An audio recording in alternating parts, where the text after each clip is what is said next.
Axırda Təhsil Nazirliyi deyəcək ki, xanım, sizin bizlə nə işiniz var? Elə nə vaxt baxsan bizə toxunursunuz. Amma neyniyim ki, toxunulan mövzular valideynlər tərəfindən məhz bu mövzular olur. Deməli, daha bir toxunmaq istədiyim mövzu var. Bu mövzulardan biri də məktəblərdə psixoloqlardır.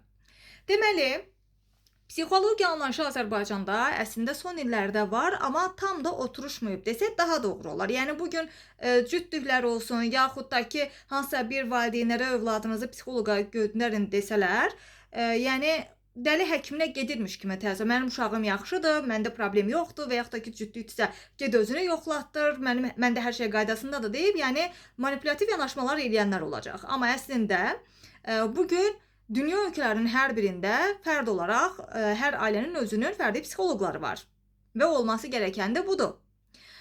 Lakin təəssüf ki, son illərdə məktəblərdə psixoloq məsələsi var ki, bu deyəsən tam olaraq oturuşmayıb.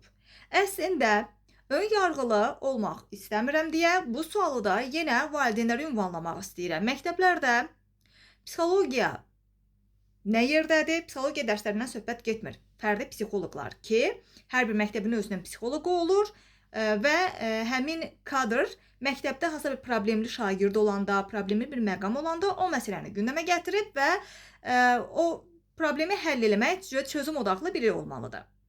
Lakin daha çox paylaşımlarda qarşıma çıxan, istər Facebookda, istər TikTokda qarşıma çıxan rəylərdə isə bunları görürəm.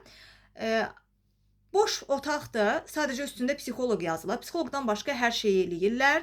Onlar havayı maaş alırlar, yaxud da ki, yazıqlar zəhmət çəkib, təhsil alıb, diplom alıblar, gəliblər, amma onlara psixoloq kimi fəaliyyət göstərməyə şərait yaratmırlar. Yenə deyirəm, fərqi yoxdur. İstər bölgələrimizdə, istər Bakının, yəni məktəblərində psixoloq vəziyyəti nə yerdədir? Yəni məktəblərdəki psixoloqların fəaliyyəti sizi qane edirmi? Övladlarınız arasında olan, o övladlarınızla yaşanan hansı bir problemi həll ediblərmi?